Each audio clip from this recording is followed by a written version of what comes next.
Okay. नमस्कार.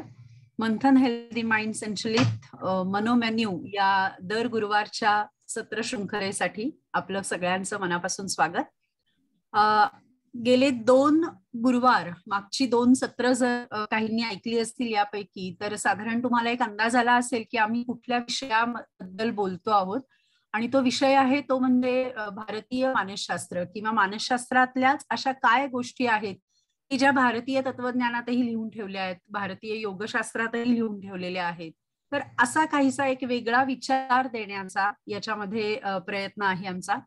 आणि आजचा त्याचं पुढचं एक जर पाऊल टाकायचं म्हटलं तर आज पुन्हा जे काही आपल्या मनामध्ये जे काही प्रश्न निर्माण होतात की काय आहे हे भारतीय मानसशास्त्र, किंवा अगदी आमचंच उदाहरण घ्यायचं झालं तर की आम्ही जेव्हा सायकोलॉजी शिकत होतो तेव्हा काही थिअरीज असतील, थेरपीज असतील, आणि मग त्या कुठेतरी आपण पूर्वी आपल्याला जे आई वडिलांनी सांगितलं त्याच्याशी कुठेतरी रिलेट व्हायच्या.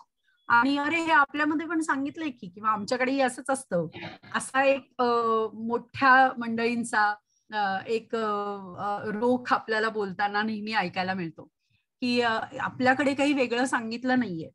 तर मग असं जर सगळ्याच बाजूंनी विचार केला, मग भारतीय मानसशास्त्र असो किंवा परदेशातून किंवा तिथे अभ्यास केलेल्या मानसशास्त्रातल्या काही संकल्पना असो, एकूणात काय की सगळ्यांनी मानवतेचा पुरस्कार करताना आपल्यामध्ये कोणकोणती मूल्य रुजली पाहिजेत किंवा कोणकोणत्या अशा गोष्टी आल्या पाहिजेत, हा एक विचार देण्याचा बऱ्याच ठिकाणी प्रयत्न दिसतो. आणि त्याचबरोबरीने एकूण मनाची शांतता, मनाची स्वस्थता लाभण्यासाठी तुम्ही काय काय करू शकता याबद्दलचे अनेक विचार हे प्रत्येकच संस्कृतीकडनं सांगितले, म्हणजे प्रत्येक संस्कृतीमध्ये मांडले गेलेले आहेत. आणि त्यामुळे आपली ही भारतीय विचार हे त्याला काही अपवाद नाही आहेत नक्कीच. आणि असाच एक विचार घेऊन आम्ही हा विषय तुमच्यापर्यंत आणण्याचा इथे प्रयत्न केला आहे. मला वाटतं आजचा गुरुवार हा आपल्यासाठी पुरणार नाहीये, सो आम्ही आधीच पुढचा गुरुवारही मयुरेश सरांसाठी ऑक्युपाय करून ठेवलेला आहे. आणि त्यामुळे आज आणि पुढच्या गुरुवारी आपण दोनही गुरुवार मयुरेश डंके यांचं या विषयावरचे विचार आणि त्यांची मनोगत हे ऐकणार आहोत. मी या कार्यक्रमामध्ये पुन्हा एकदा सगळ्यांचं मंथन हेल्दी माइंड कडून मनापासून स्वागत करते. आणि विषयाला सुरुवात करण्यापूर्वी आजचे जे वक्ते आपले आहेत मयुरेश डंके यांचा मी परिचय करून देण्यासाठी सुरुवात करते. मयुरेश डंके हे बाय प्रोफेशन काउन्सिलिंग सायकोलॉजिस्ट म्हणून काम करतात. मानसशास्त्र आणि मानसोपचार या दोनही विषयांमध्ये त्यांनी पदव्युत्तर शिक्षण घेतलेलं आहे. Diploma in child and family counselling हा कोर्स केल्यानंतर त्यांनी स्वतःचं 2007 पासून आस्था काउन्सिलिंग सेंटर या नावाने पुण्यामध्ये काउन्सिलिंग सर्व्हिस सुरू केली. आणि त्या अंतर्गत पालक कार्यशाळा असतील, मुलांच्या कार्यशाळा असतील, मुलांसाठीचे क्षमता संवर्धन विकासन असे काही अनेक कार्यक्रम असतील, अशा विविध पातळ्यांवर आणि विविध वयोगटांसाठी त्यांनी काम केलेलं आहे. आणि त्यात त्यांना अनेक वर्षांचा अनुभव आहे. आणि अर्थातच मयुरेश डंके आपल्याला अजून एका गोष्टीसाठी माहिती आहे, ते म्हणजे त्यांचे फेसबुकवरचे लेख आणि अत्यंत ज्वलंत भाषा, पण तरी सुद्धा नेमकी मुद्देसूद असे विचारांमधली स्पष्टता, अशा काही ठळक गोष्टी मला त्यांचे लेख वाचताना नेहमीच जाणवतात. आणि त्या अर्थाने त्यांचे विचार तुमच्यापर्यंतही यावेत या मनोमेन्यूच्या माध्यमातून, असं कुठेसं वाटलं. आणि आज आपण पुन्हा एकदा त्यांना मनोमेन्यूच्या या सत्रांमध्ये मनोगत व्यक्त करण्यासाठी बोलवलेलं आहे. तेव्हा मयुरेश, तुमच्याकडे मी पुढचे सूत्र सुपूर्त करते आणि तुम्ही तुमच्या विषयाला सुरुवात करावी अशी विनंती करते. थँक्यू.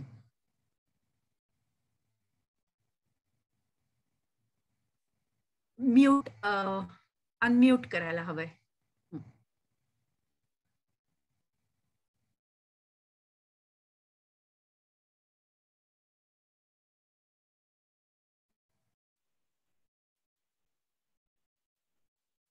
अनम्यूट होतच नाहीये इथे, मला माईक दिसतोय.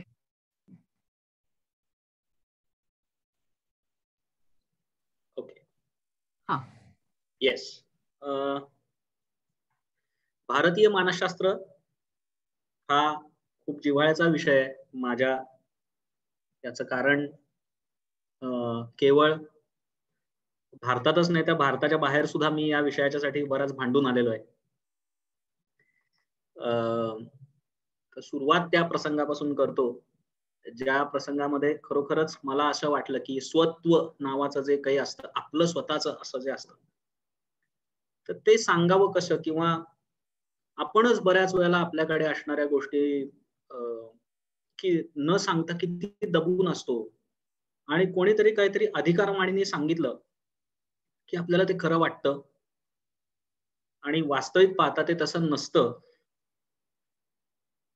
आपण शोधण्यामध्ये कमी पडतो.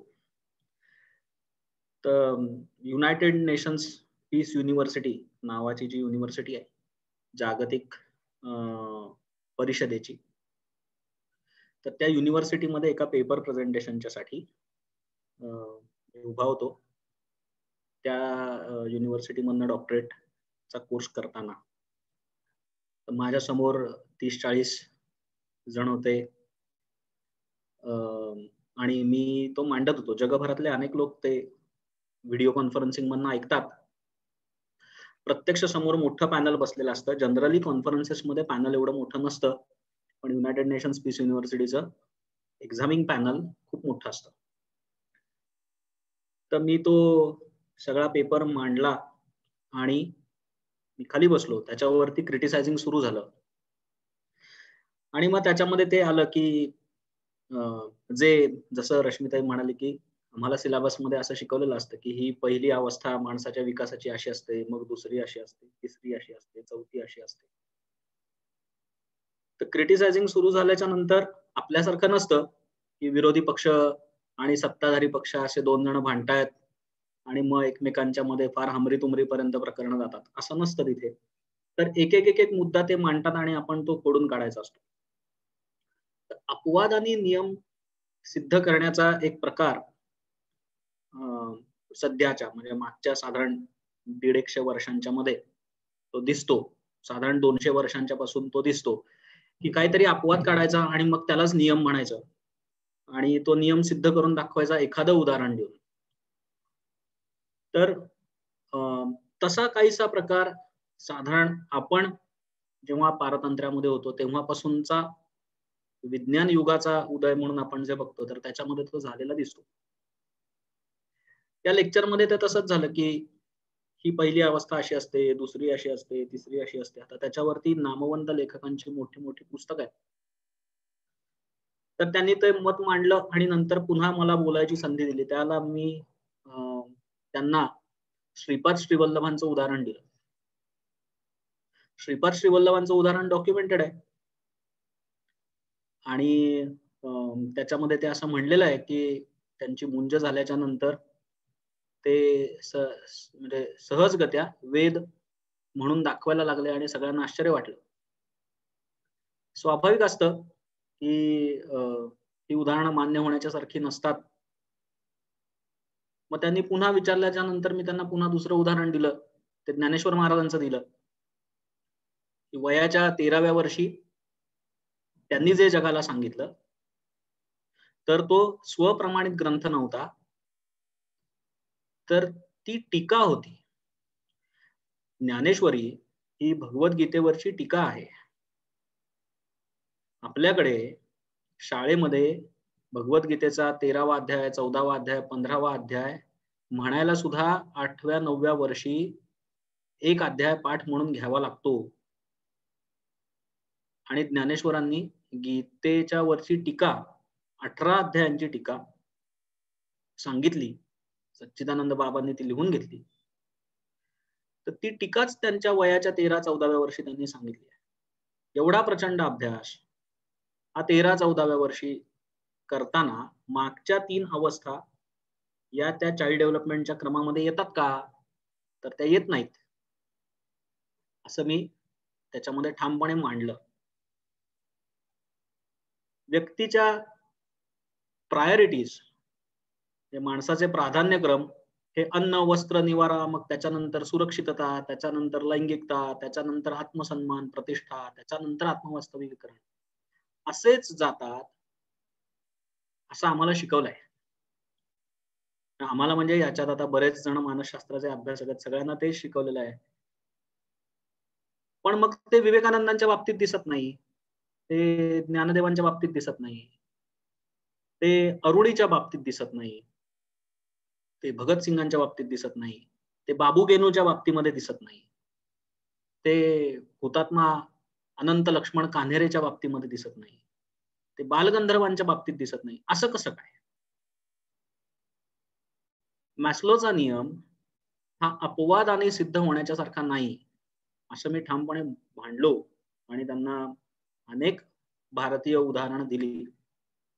युनायटेड नेशन्स पीस युनिव्हर्सिटीच्या पॅनलला हे मान्य करावं लागलं की माणसांच्या गरजांचे प्राधान्यक्रम हे त्यांच्या अपब्रिंगिंगच्या नुसार बदलतात, ते सुद्धा इंडिव्हिज्युअलच असतात, त्याला सार्वत्रिक नियम लावता येत नाही. आज तागायत भारतीय विद्यापीठांमध्ये अभ्यासाच्या साठी मॅस्लो शिकवला जातो, पण त्याच्यामध्ये हा अपवाद आलेला नाही. पण ते त्या पॅनलमध्ये मान्य झालं आणि पुढे त्यांच्याकडून हे वदवून घेतलं की या बाबतीमध्ये त्यांना अधिक अभ्यासाची गरज आहे. आता युरोपियन देशांच्या मध्ये जाऊन त्यांना सांगायचं की तुम्हालाच अभ्यास करण्याची गरज आहे, तर मी त्यातल्या अनेकांच्या वयाच्या बाबतीमध्ये त्यांच्या नातवंडांच्या वयाचा होतो. इकडे असलो असतो तर मला कदाचित बहिष्कृत वगैरे केलं असतं. तिकडे तसं नसतं. ते ज्ञानाचा किंवा त्यांना जेव्हा ते नवीन वाटतं काही तर ते त्याचा सन्मान करतात, ऍक्सेप्ट करतात, अभ्यास करतात. त्याच्यानंतर त्यांची डेलिगेशन झाली आणि मग पुढे मी त्यांना पुण्यात आल्याच्या नंतर आळंदीला घेऊन गेलो, देहूला घेऊन गेलो, मी त्यांना सज्जनगडावर घेऊन गेलो, मी त्यांना पतंजली योगपीठ हरिद्वारचं जे आहे तिथे घेऊन गेलो, मी त्यांना पॉंडिचेरीला योगी अरविंदांच्या आश्रमात घेऊन गेलो, महिनाभर मी त्यांना घेऊन फिरत होतो. हे सगळं बघितल्याच्या नंतर मी त्यांना तिरुपतीच्या लायब्ररीमध्ये घेऊन गेलो. तिरुपती देवस्थानमची तिरुपती युनिव्हर्सिटी आहे आणि तिथे एक प्रचंड मोठी लायब्ररी आहे. त्या लायब्ररीमध्ये हस्तलिखित आहेत. त्या लायब्ररीमध्ये साधारणपणे 5 लाख हस्तलिखित आहेत. ही सगळी हस्तलिखित मी त्यांना दाखवली, त्याचे अर्थ दाखवले आणि मग त्याच्यानंतर ते त्यांनी मान्य केलं की आम्ही या गोष्टीचा अभ्यास केला पाहिजे.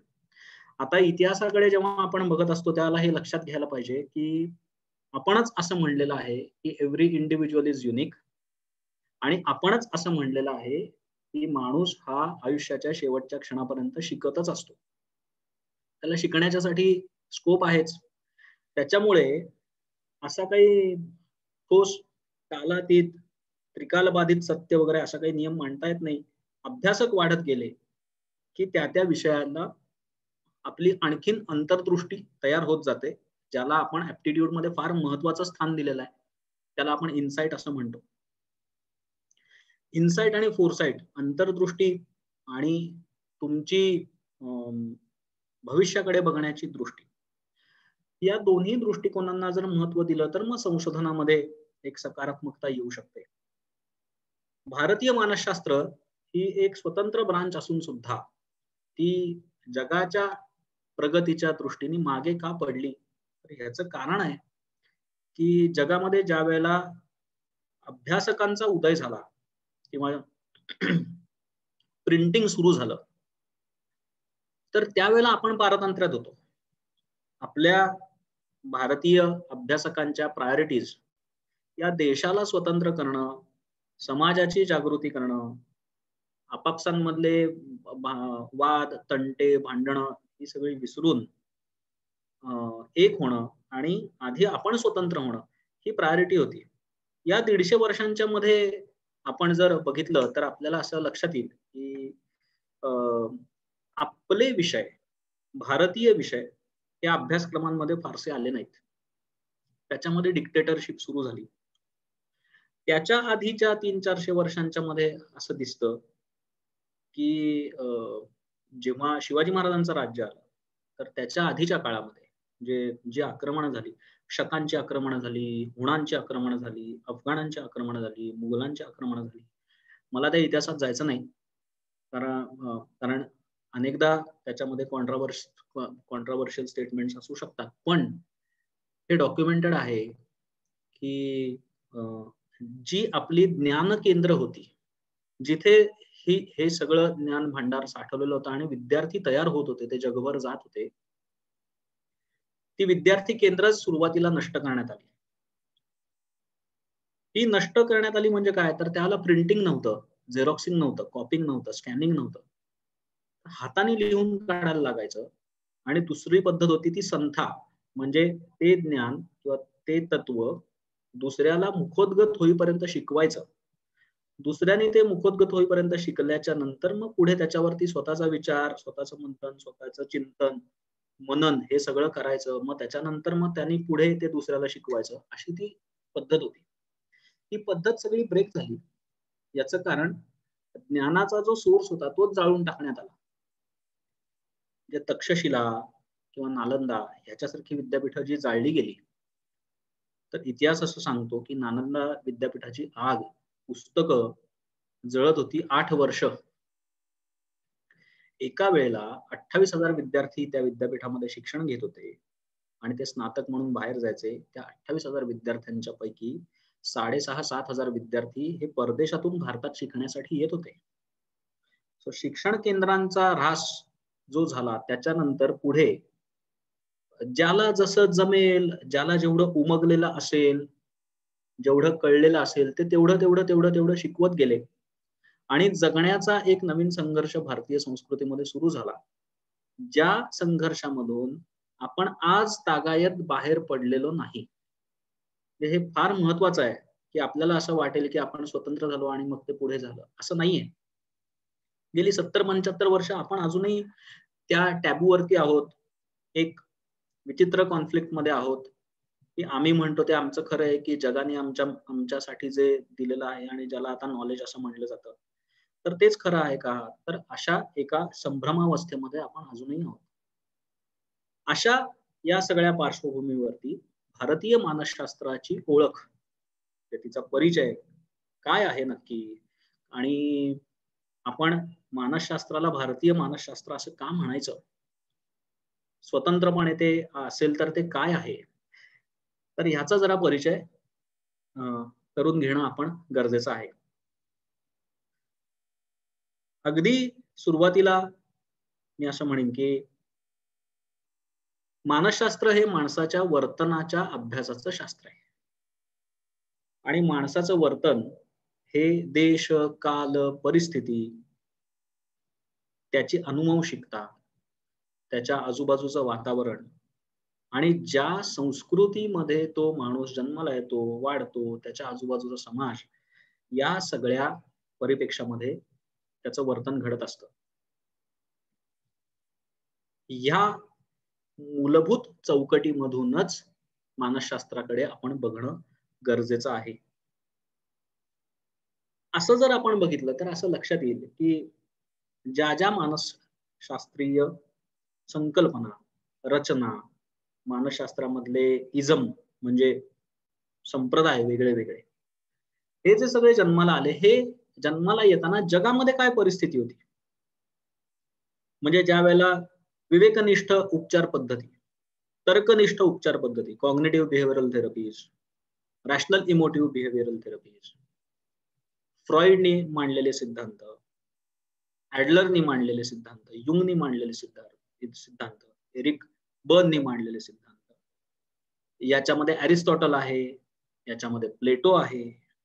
या सगळ्यांनी जे मांडलेलं आहे त्यावेळेला त्यांनी त्याचा डेटा कुठून कलेक्ट केला?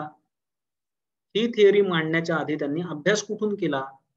त्यावेळेला YouTube नव्हतं, त्याला Google नव्हतं, त्यावेळेला असा जगभर प्रवास करता येईल इथपर्यंत प्रवासाची साधनं नव्हती. आंतरराष्ट्रीय आदान-प्रदान नव्हतं. म्हणजे एक्सचेंज प्रोग्राम्स केलेले आहेत आणि अरिस्टॉटल भारतामध्ये येऊन 6 महिने राहून अभ्यास करून गेला आणि मग त्यांनी काहीतरी मांडलंय. इथून डेटा कलेक्शन केलेलं आहे. असं काही नव्हतं. संवादाची साधनं नव्हती. अभ्यासाची साधनं मर्यादित होती.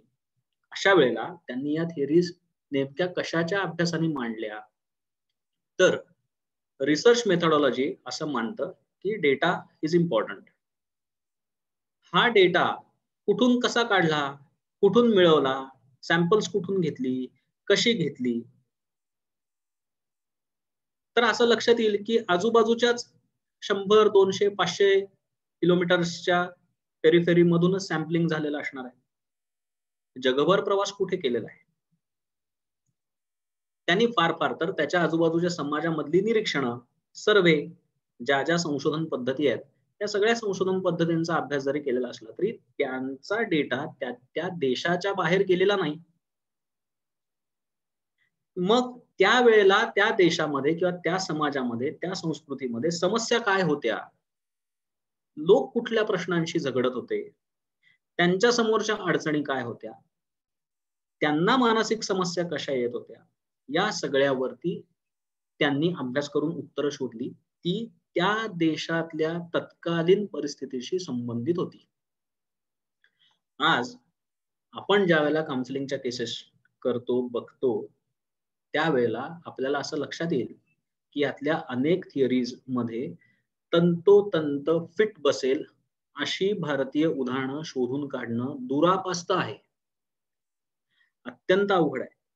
इनफॅक्ट इंटेलिजन्स टेस्टिंग असेल, ऍप्टिट्यूड असेल, इमोशनल कोशंटचं टेस्टिंग असेल, या सगळ्यामध्ये भारतीय लोकांचं टेस्टिंग अमेरिकन सायकोलॉजिकल असोसिएशननी प्रमाणित केलेल्या इंटरनॅशनल टेस्ट वरती करणं खूप अवघड आहे. का अवघड आहे? तर याचं कारण असं आहे की आपली जडणघडणच वेगळी आहे. या जडणघडणीमध्ये आपल्याला बघताना असं दिसून येतं की अरे या माणसाचं सगळं आयुष्यच वेगळं आहे, आता याला बसवायचं कसं याच्यामध्ये? जर प्रत्येक माणसाच्या आयुष्यामध्ये लैंगिकता किंवा हे असंच जर असेल सगळं, तर मग अनेक माणसांना बसवायचं कसं? स्वामी रामानंद तीर्थांना याच्यात बसवायचं कसं? विवेकानंदांना बसवायचं कसं? हीच नावं परत परत का येतात? तर ह्याचं कारण असं आहे की आपल्या देशामध्ये यांना आदर्शवत मानणारा मोठा क्लास आहे. यांच्या चरित्रातल्या, यांच्या गुणवैशिष्ट्यांचे दाखले आपल्याला लहानपणापासून दिले जातात. जर माणसाच्या डेव्हलपमेंटमध्ये एवढे टप्पे असतील तर एकलव्य कसा घडला? माणसाच्या डेव्हलपमेंटमध्ये एवढे टप्पे असतील तर अभिमन्यू कसा घडला? हे प्रश्न आपल्याला पडले पाहिजेत. हे प्रश्न पडल्याच्या नंतर लक्षात येतं की अरे हा, आपल्याकडचा डेटा कुठे आहे? आणि मग आपल्याकडचा डेटा ह्यांना माहित नाही. त्यांनी जे मांडलेलं आहे ते शास्त्रशुद्ध असेल, पण ते तत्कालीन परिस्थितीशी संबंधित असेल. म्हणून शास्त्र या दृष्टीने ज्यावेळेला आपण विचार करतो त्यावेळेला त्याच्यामध्ये अभ्यासकांच्या दृष्टिकोनांची भर पडत गेली पाहिजे. कॉन्ट्राव्हर्सीच्या साठी नव्हे, अधिकाधिक शुद्ध, निर्मळ, निर्दोष आणि सर्वसमावेशक ज्ञान मिळवण्याच्या साठी.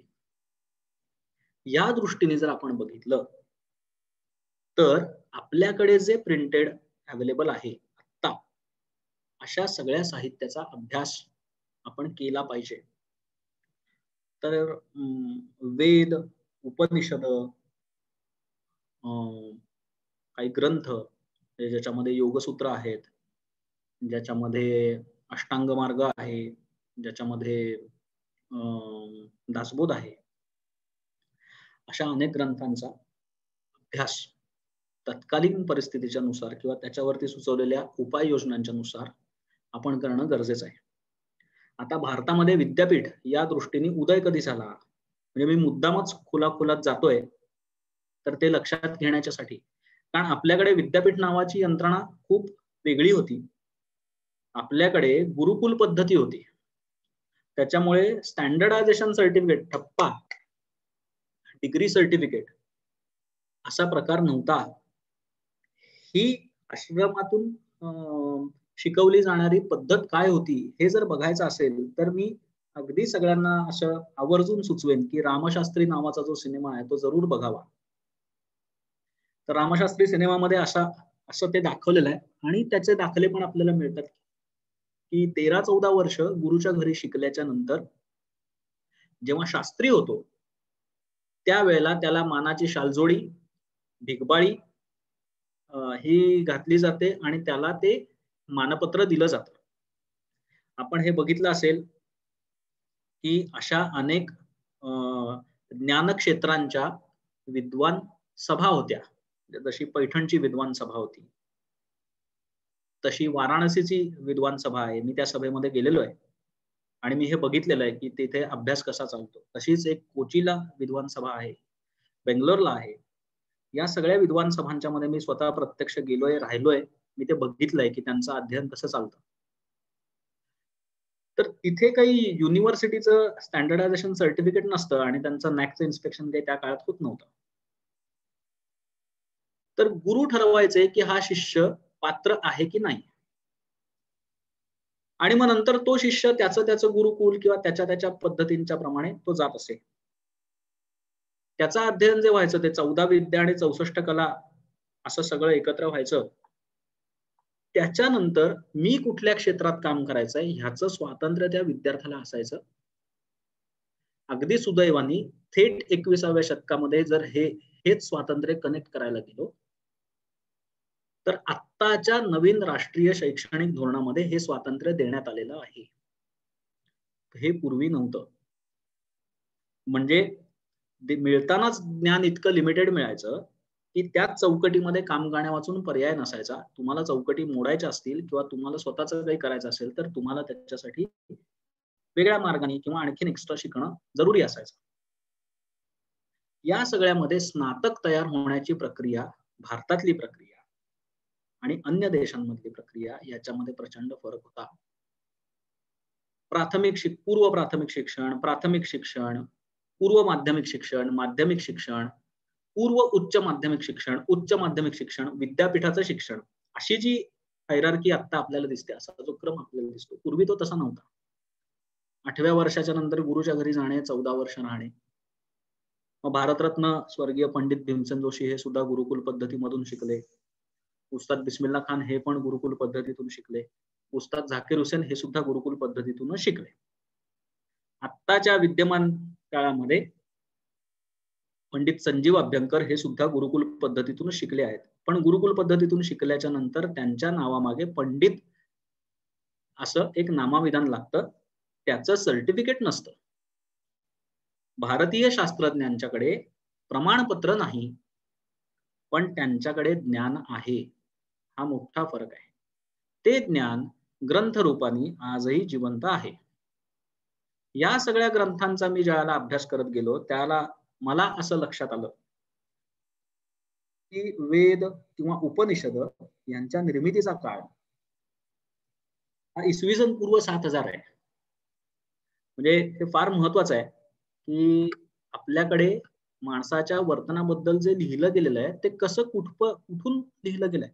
म्हणजे गर्भोपनिषद आहे, केनोपनिषद आहे, कठोपनिषद आहे, हे सगळे इसवी सन पूर्व काळातले. प्रिंटिंग सुरू झालं मागच्या 300 वर्षांच्या मध्ये, 200 वर्षांमध्ये.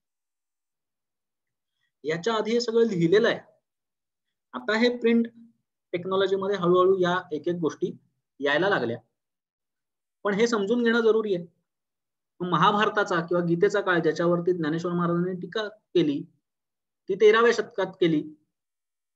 पण मग गीतेचा किंवा महाभारताचा काळ कुठला आहे तर तो इसवी सन पूर्व 3000. रामायणाचा काळ कुठला आहे? इसवी सन पूर्व 5000. व्यासांनी ते रचलेलं आहे. पतंजली मानसशास्त्राचा काळ हा 2रं शतक आहे. पतंजलींच्या योगसूत्राच्या वरती मी बोलणार आहे आणि ते ओघामध्ये आता पुढे पुढे येईल. पण पतंजलींचं नाव मुद्दाम घेण्याचं कारण असं आहे की सूत्र रूपाने, फॉर्म्युला या रूपाने ज्यांनी माणसाचं वर्तन उलगडून दाखवलं, मांडलं आणि ते आजही आपल्याला दिसतं, तर त्याचं जे श्रेय आहे ते निर्विवाद पतंजलींचं आहेच. तो काळ 2ऱ्या शतकातला आहे. ज्ञानेश्वरीचा काळ 13व्या शतकातला. गाथेचा काळ म्हणजे तुकाराम महाराजांचा काळ हा 17व्या शतकातला. दासबोधाचा काळ 17व्या शतकातला. ह्या सगळ्यामध्ये तुलना करून बघितल्याच्या नंतर फ्रॉइडचा काळ येतो 19व्या शतकातला. आपण जर सगळी कालगणना बघितली तर असं लक्षात येईल. मग आपल्याकडे जे जीन्स मधून येतं, अनुवंशिकतेमधून येतं, परिवेशामधून येतं, हे सगळं कुठल्या ज्ञानाच्या परिपेक्षांमधून आलेलं आहे आपलं वर्तन ते कसं आलेलं आहे, आपल्याकडे का मुलं लहानपणापासून नाती जोडत जातात, आपल्याकडे का सकाळची सुरुवात होण्यापासून ते रात्री झोपेपर्यंत प्रत्येक क्रमाला एक एक एक एक एक एक संस्काराचं रूप दिलेलं आहे. या सगळ्या गोष्टी बघत गेलो की आपल्याला ते लक्षात येतं. आणि त्याच्यामुळेच जेव्हा जगाच्या इतिहासाचा विचार करतो त्याला असं लक्षात येईल की पश्चिमेकडचं हे जे सगळं फिलॉसॉफी किंवा त्यांच्या थिअरीज आहेत त्या भारतामध्ये रुजल्या नाहीत. मग त्याच्यामध्ये केवळ सायकोलॉजिकल थिअरीज आहेत असं नाहीये. त्याच्यामध्ये कम्युनिझम आहे, त्याच्यामध्ये सोशलिझम आहे, त्याच्यामध्ये भांडवलशाही आहे. तर हे सगळं काही भारतामध्ये रुजलं नाही. शास्त्रशुद्ध संशोधन पद्धती असं सांगतात की ज्या त्या समाजाच्या समस्यांची उत्तरं ज्या त्या समाजाच्या विचार पद्धतींनी सोडवली पाहिजेत. तोच नियम भारताला लावला तर भारताच्या समाजातल्या समस्यांची उत्तरं भारतीय विचार पद्धतींनी सोडवली पाहिजेत. मग भारतीय विचार पद्धतीमध्ये आपल्या समस्यांची उत्तरं नाही आहेत का, असा जर स्पष्ट प्रश्न विचारला तर त्याचं उत्तर आहे की भारतीय विचार पद्धतींच्या मध्ये जी उत्तरं मांडलेली आहेत ती जगभरातल्या कुठल्याही माणसाला शोधून बघितली तरी त्याच्यामध्ये ती सापडतील. आज पंचकोशाचा अभ्यास करण्यासाठी जगभरातले लोक भारतामध्ये येतात आणि पंचकोश शिकतात. जगभर सगळीकडे पंचकोश शिकवला जातो. पंचकोशाचं पेटंट आहे का आपल्याकडे? नाहीये. पण पंचकोशांनी आम्ही सुधारलो असं म्हणलात. पंचकोशामधल्या आनंदमय कोशाचं रूपांतर इमोशनल फ्रीडम टेक्निक मध्ये झालं आणि EFT हा आता जगातल्या भावनिक समस्या सोडवण्याच्या साठीच्या दृष्टीने एक फार मोठा एक मोठं उपाय किंवा रामबाण औषध असं झालेलं आहे. पण त्याची सगळ्याची उत्तरं आनंदमय कोशामध्ये मिळतात. स्वॉट अनालिसिस जे मांडलं गेलेलं आहे त्या स्वॉट अनालिसिसची सगळी सगळी सगळी सगळी लक्षणं सगळीच्या सगळी दासबोधात सापडतात. मूर्खांच्या लक्षणामध्ये सापडतात, पढत मूर्ख लक्षणांच्या मध्ये सापडतात. स्वॉट अनालिसिस करावं कसं, तर जेव्हा जेव्हा आपल्या सगळ्यांना हा अनुभव येईल की जेव्हा जेव्हा आपण स्वॉट शिकवतो तर स्ट्रेंथ आणि विकनेसेस तर माणसं अशी विचार करत बसतात की मी शोधू कसं माझ्यामध्ये. त्याचं जे डॉक्युमेंटेशन 17व्या शतकामध्ये केलं, समर्थांनी केलं की माणसं चुकतात कुठे, माणसं बरोबर कुठली असतात, कशी असतात, त्यांना का मूर्ख म्हणायचं, त्यांना का शहाणं म्हणायचं, त्यांना का साधक म्हणायचं, त्यांना का विद्यार्थी म्हणायचं, तपश्चर्याचं महत्व काय असतं, अभ्यासक कोणाला म्हणायचं. तर या सगळ्या व्याख्या वाचत गेल्याच्या नंतर स्वॉट अनालिसिस सोपं होतं. मग मनाच्या श्लोकांमध्ये वेगळं काय सांगितलेलं आहे, तर हे अतिशय स्वाभाविकपणे आपल्या जीवन पद्धतीमध्ये ते दिसायला लागतं. म्हणून भारतीय व्यक्तींच्या समस्यांची उत्तरं भारताच्या मूळ जीवन पद्धतीमध्ये मिळतात. ती प्रभावी असतात, त्यातून होणारे बदल टिकतात आणि ते बदल आपण वेगाने घडवू शकतो. मानसशास्त्राचा विद्यार्थी म्हणून, अभ्यासक म्हणून आणि आता जी काही प्रॅक्टिस मी करतो त्याच्यानुसार मी हे ठामपणे सांगू शकतो की इंडियन प्रिन्सिपल्स किंवा भारतीय जीवनशैली याच्यामध्ये जी उत्तर आपल्याला सापडतात, अगदी ती लहान मुलांच्या समस्यापासून ती वैवाहिक समस्यांच्या पर्यंतची, आरोग्यविषयक समस्यांच्या मधली सुद्धा, तर ही सगळी उत्तरं आपण अभ्यासून बघितली तर आपल्याला असं लक्षात येईल की अरे ह्याच्यामध्ये प्रचंड शक्ती आहे.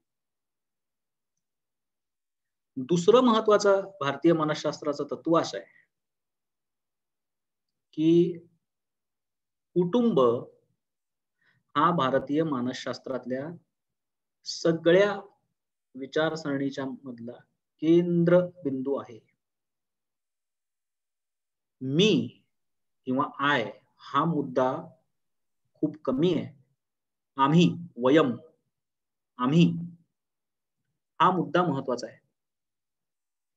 या सर्व ग्रंथांमध्ये म्हणजे वेद आहेत, उपनिषद आहेत, गीता आहे, रामायण, ज्ञानेश्वरी, गाथा, दासबोध या सगळ्यामध्ये माणसाच्या सर्व समस्यांच्या वरती भाष्य आहेत. माणसांच्या एकमेकांशी असणाऱ्या संबंधांच्या वरती भाष्य आहेत, मानसिक समस्यांच्या वरती भाष्य आहेत, व्यवहारातल्या समस्यांच्या विषयी भाष्य आहेत आणि मार्गदर्शन सुद्धा आहेत. टीका पण केलेली आहे, दोषही दाखवलेले आहेत, उत्तर पण दिलेली आहेत. म्हणून मी काही स्टेटमेंट्स, या सगळ्या पाश्चिमात्य शास्त्रज्ञांची स्टेटमेंट्स मी तुम्हाला मराठीमध्ये सांगतो, जेणेकरून ती समजतील. आता याच्यामध्ये विल ड्युरंट हा जो अभ्यासक आहे मानसशास्त्राचा, तर तो असं म्हणतो, म्हणजे या समस्यांनी आज जगामध्ये कितीतरी माणसं ग्रस्त आहेत, तो असं म्हणतो की मी माझ्या आयुष्यात कितीतरी यश मिळवलं तरी सुद्धा मला अजूनही अपुरेपणाच वाटतोय. का वाटतोय हे मला कळलेलं नाही. याचं उत्तर मला आमचं मानसशास्त्र देत नाही. दुसरं असं आहे की वेस्टर्न सायकोलॉजीमध्ये फिजिकल सॅटिस्फॅक्शन हा केंद्रबिंदू राहिलेला आहे. त्या देशांच्या संस्कृतीचा अभ्यास आपण खरोखर त्या त्या देशांमध्ये जाऊन करावा. तो केल्याच्या नंतर असं लक्षात येईल की सगळ्या गोष्टी शरीर या गोष्टीपाशी येऊन थांबतात. त्यांच्या सुखाच्या कल्पना या शरीर सुखापासून सुरू होतात, शरीर सुखापाशी येऊन थांबतात. मनाचं सुख हे सुद्धा शरीर सुखामध्ये शोधण्याचा प्रयत्न पाश्चिमात्य मानसशास्त्रामध्ये होतो. हे आपण खोल अभ्यास केला तर आपल्याला लक्षात येईल. त्याच्यामुळे आपल्याकडे जे मानलं जातं आत्मा आणि परमात्मा, हे भारतीय तत्वज्ञानामध्ये जे मांडलं जातं, त्या कल्पना अजूनही पश्चिमेमध्ये तशा रुजलेल्या नाहीत किंवा त्यांना त्या समजत नाही. विचार, भावना आणि वर्तन असा जर आपण त्रिकोण केला तर त्याच्यामध्ये विचार येतो कुठून, विचाराचा सोर्स काय, भावनांचा सोर्स आणि वर्तनाचा सोर्स हे याच्या फुटप्रिंट्स मिळतात. विचारांचा सोर्स काय, तर याच्या फुटप्रिंट्स शोधण्याच्यासाठी खूप मागेपर्यंत जायला लागतं. आणि ते मागेपर्यंत कसं जायचं या सगळ्याचं वर्णन आपल्याकडच्या शास्त्रांमध्ये आहे. दुसरं महत्वाचं वैशिष्ट्य म्हणजे एक माणूस मनात आणलं तर तो वैश्विक पातळीवरती कसा जाऊ शकतो याची उदाहरण आहेत. त्याचं विवेचन आपल्या शास्त्रांमध्ये आहे. त्यामुळे हे लक्षात घ्यायला पाहिजे की आपण मानसिक आरोग्य या संकल्पनेवरती ह्याच्या आधी कधीही काम केलेलं नाही. भारतीय मानसशास्त्र हे स्वास्थ्य या संकल्पनेशी संबंधित आहे. म्हणजे आरोग्य या शब्दामध्येच रोग आहे. स्वास्थ्य या शब्दामध्ये कॉग्निटिव्ह पासून ते अनाटॉमिकल फिजिओलॉजिकल लेवल पर्यंतची एक सुखाची संकल्पना आहे. तर वेलनेस आणि हेल्थ या दोन गोष्टींमध्ये फरक आहे आणि भारतीय मानसशास्त्र वेलनेस या गोष्टीवरती काम करतं.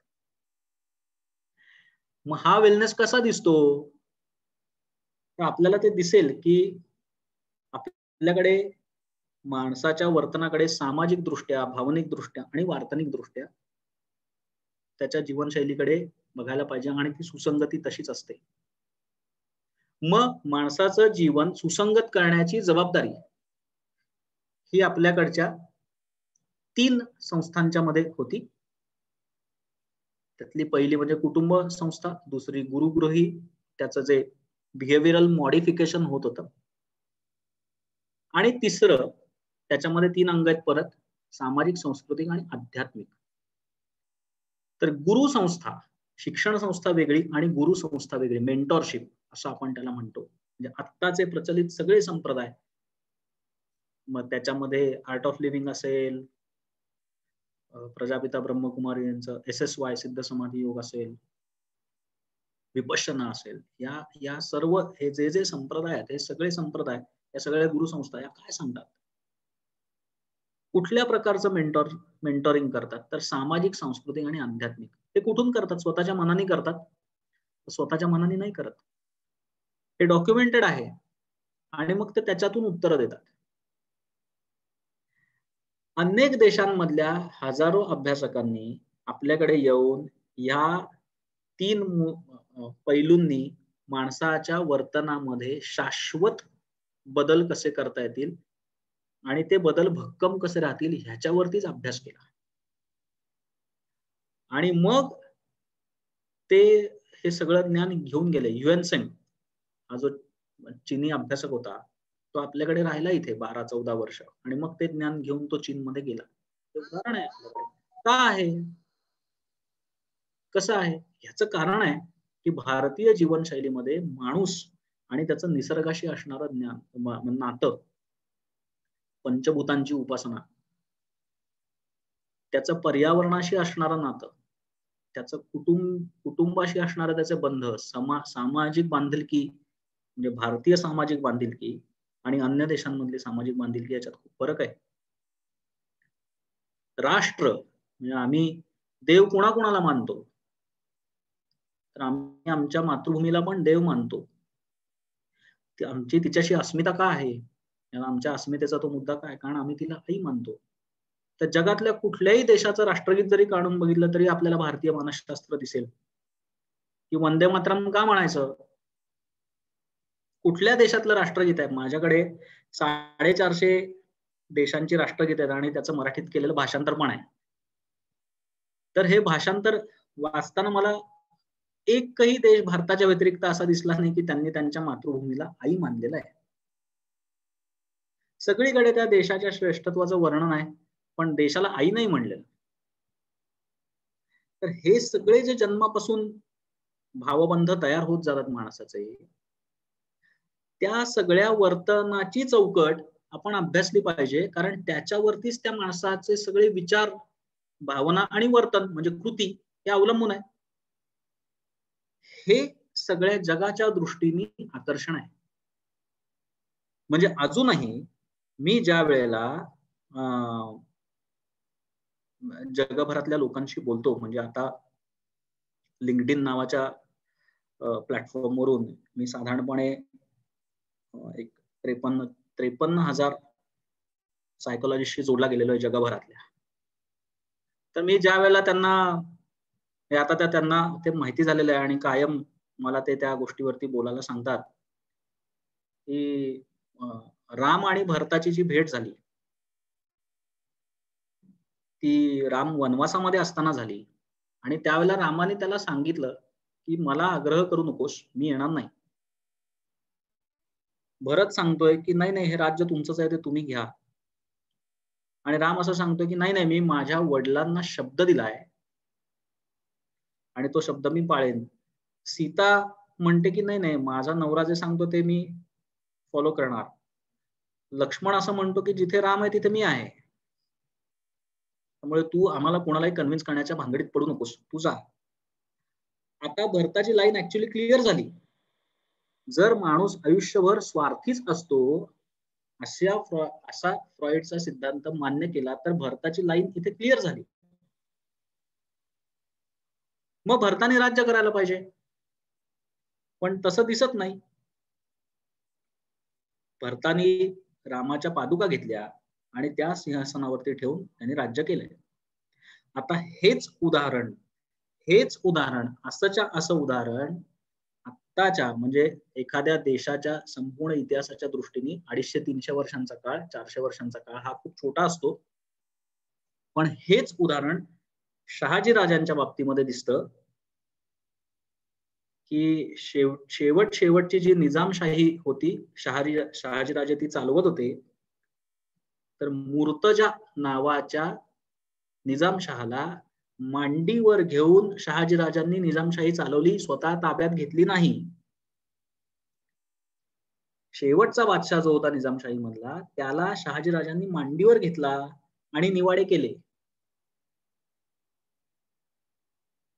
शहाजीराजे त्यांच्या बाबतीत इतिहासामध्ये खूप कमी माहिती आपल्याला दिसते, पण स्वतःला ते सगळं राज्य टेक ओव्हर करण्याची संधी आलेली असताना सुद्धा भावनिक प्रामाणिकपणा, स्वतःच्या एथिक्सशी असणारा प्रामाणिकपणा भारतीय लोकांच्या मध्ये तो आला कुठून, आला कसा, या विचाराचा सोर्स आपण शोधत गेलो की तो या सगळ्या बांधिलकीशी दिसतो.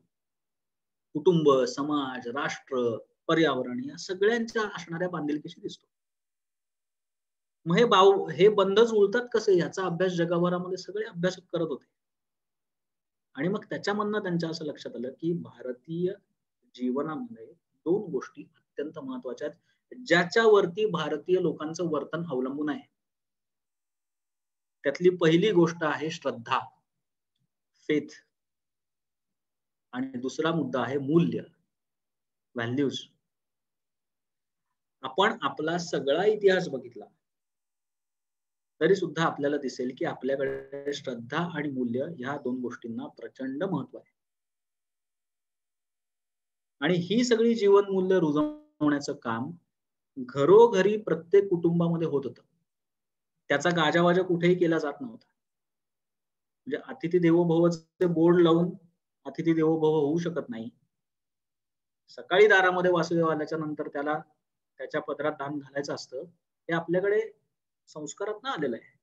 हे आपल्या जीवन पद्धतीमध्ये आलेलं आहे. दुपारी 12 वाजता आलेल्याला विनमुख पाठवायचं नाही. हे आपल्याकडे आलेलं आहे. बरं, या दातृत्व म्हणजे दुसऱ्यांना दिलं पाहिजे याची उदाहरणं केवळ लिहिलेलीच आहेत का? असं नाहीये. याची उदाहरणं आपल्याला दिसतात. मग ते कर्णाच्या उदाहरणामधून पण आपल्याला दिसेल. दुसऱ्याच्यासाठी स्वतःच सगळं देऊन टाकण्याची वेळ जरी आली तरी सुद्धा ते दिलं पाहिजे याचं उदाहरण आपल्याला हरिश्चंद्राच्या कथेमधून दिसेल. याचं उदाहरण आपल्याला बळीराजाच्या कथेमधून पण दिसेल. आपण बलिप्रतिपदा का साजरी करतो? त्याचं कारण आहे. मग या सगळ्या गोष्टी आपल्याकडे कशा येतात? तर या कुटुंबांमधूनच माणसांमध्ये झिरपत केल्या. त्याच्यामुळे कुटुंब नीती, भारतीयांची कुटुंब व्यवस्था जगवण्याची नीती, त्याचं जे फ्रेमवर्क आहे, कुठेही त्याच्यावरती पुस्तक लिहिलेलं नसलं किंवा त्याचा कुठे ग्रंथ नसला तरी सुद्धा ते पिढ्यानपिढ्या झिरपत आलेलं आहे. आणि आपलं वर्तन हे त्या नीतीवरती ठरतं. त्यामुळे नीतीमध्ये बदल झाला की कौटुंबिक समस्या निर्माण व्हायला लागतात. मग इतिहासामध्ये जाऊन बघितलं तर माणसाच्या वर्तनाचे जे 4 प्रकार आहेत तर त्याच्यामध्ये आपल्याकडे महत्वच नव्हतं का? या सगळ्या गोष्टींना महत्व होतं ना. मग आहाराला महत्व आहे, विहाराला महत्व आहे, निद्रेला महत्व आहे, मैथुनाला पण महत्व आहे. नुसतं महत्व नाहीये, सन्मानपूर्वक महत्व आहे. त्या सन्मानाचे बिहेवियरल एथिक्स आपल्याकडे आहेत. परस्त्री माते समान हा एथिक कुठून आला, कसा आला? तर तो भारतीय वर्तनशास्त्रामध्ये दिसतो. आता या वर्तनशास्त्राला आपण तत्वज्ञान असं नाव दिलं तरी सुद्धा आपल्याला ते दिसेल. आता मैथून या गोष्टीची चर्चा आपल्याकडे कुटुंबामध्ये होत नाही, पण खजुराहोला मंदिराच्या मंदिरं कोरून ठेवलेली आहेत. मग ती कशी कोरली? का कोरली? ती शिल्प तिथं कशासाठी आहेत? आपण हे बघितलं तर आपल्याला असं लक्षात येईल की आपल्याकडच्या अनेक धर्म पंथ संप्रदायांच्या मध्ये विवस्त्र राहणे हा सुद्धा जगण्याच्या नीतीचा भाग आहे. दिगंबर अवस्था याची सुद्धा उदाहरणं भारतीय शास्त्रांमध्ये दिसतात. त्यामुळे आहार, विहार, निद्रा आणि मैथुन झोपावं कसं, आहार काय घ्यावा, त्याच्याने वृत्ती कशा बदलतात, प्रकृती कशी बदलते, या सगळ्याची उत्तरं आपल्या शास्त्रांमध्ये आहेत. मग हे सगळं माणसांमध्ये झिरपण्याच्यासाठी बाहेरच्या मार्गदर्शकाची आवश्यकताच नव्हती. याचं कारण आहे की तिन्ही सांजेला माणसं घरात आली पाहिजेत, म्हणजे ती रात्री गेली नाही पाहिजेत. मग त्यांनी किती वाजता जेवावं, किती वाजता उठावं, सकाळी काय करावं, त्यांचा दिनक्रम कसा असावा, हे सगळं सगळं सगळं आपल्या शास्त्रांमध्ये आहे. त्याची एक साधारण रचना, आश्रम रचना या दृष्टीने आपल्याकडे दिसते. आता त्याचा मानसशास्त्रीय संबंध कसा? तर सुरुवातीला तो मुलगा मोठा होतो, मग नंतर तो शिक्षणाच्यासाठी बाहेर पडतो, मग त्याच्यानंतर तो परत येतो, मग त्याच्यानंतर तो गृहस्थाश्रम स्वीकारतो आणि त्याच्यानंतर तो निवृत्ती घेतो, वानप्रस्थामध्ये जातो. हा जो क्रम होता त्याच्यामध्ये आपल्याला व्यक्ती विकासाचे टप्पे दिसतात की वयाच्या 18-19व्या वर्षी त्याच्या वैवाहिक म्हणजे त्याच्या गृहस्थाश्रमाला सुरुवात, सर्व कर्तव्य पार पडेपर्यंत वयाची 45 आणि त्याच्यानंतर निवृत्ती, सन्मानपूर्वक निवृत्ती, सामाजिक नियमांच्या नुसार निवृत्ती. आता सोशल सायकोलॉजी ही आपली अभ्यासाची शाखा आहेच. मग ही निवृत्ती कशी घेतली, का घ्यावी, घेताना कुठली लालसा किंवा वासना, मोह या सगळ्यांचा त्याग कसा करावा, तर या सगळ्याचे नियम आहेत. आपण ते नियम मोडल्याच्यामुळे कुटुंबामध्ये जनरेशन गॅप्स तयार झाले.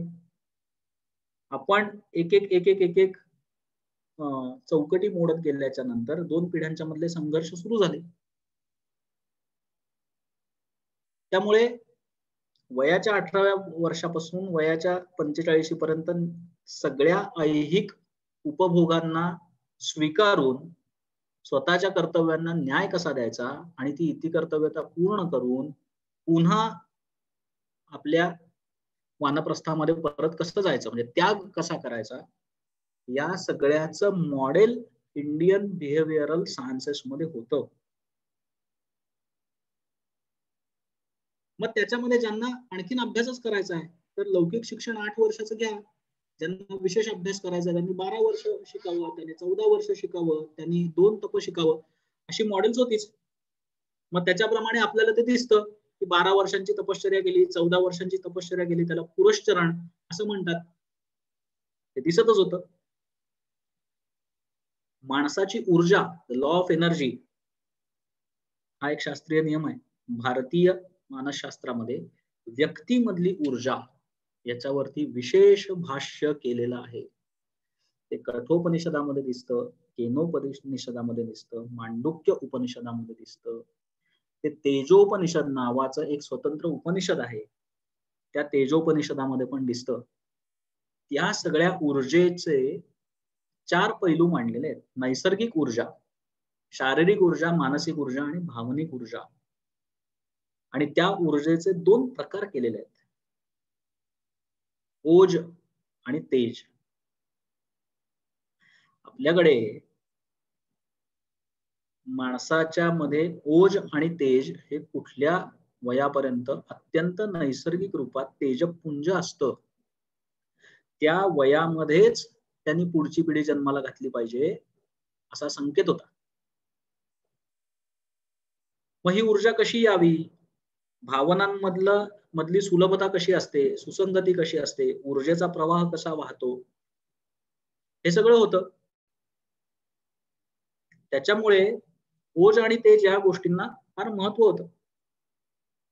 आज ज्या समस्या दिसतात की शारीरिक गरजा किंवा वासनांधता, स्त्रियांच्या आयुष्यामधलं लैंगिक असमाधान किंवा अतृप्तता, हा महिला समुपदेशकांच्या दृष्टीने मला असं वाटतं की आत्ताचा मोठा ज्वलंत प्रश्न आहे की वैवाहिक आयुष्यात सुद्धा असमाधान आणि अतृप्तता आहे.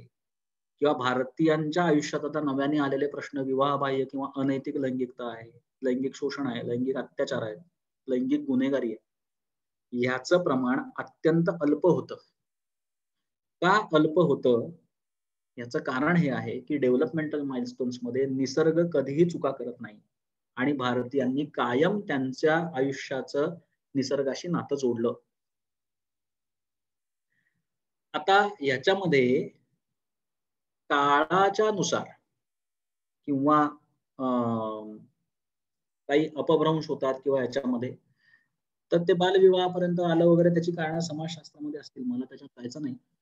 पण योग्य वयात योग्य त्या गोष्टी झाल्या पाहिजेत असं जे आपल्याकडे कुटुंबामध्ये म्हणतात, तर त्याचे बिहेवियरल नॉर्म्स आपल्या शास्त्रांमध्ये होते.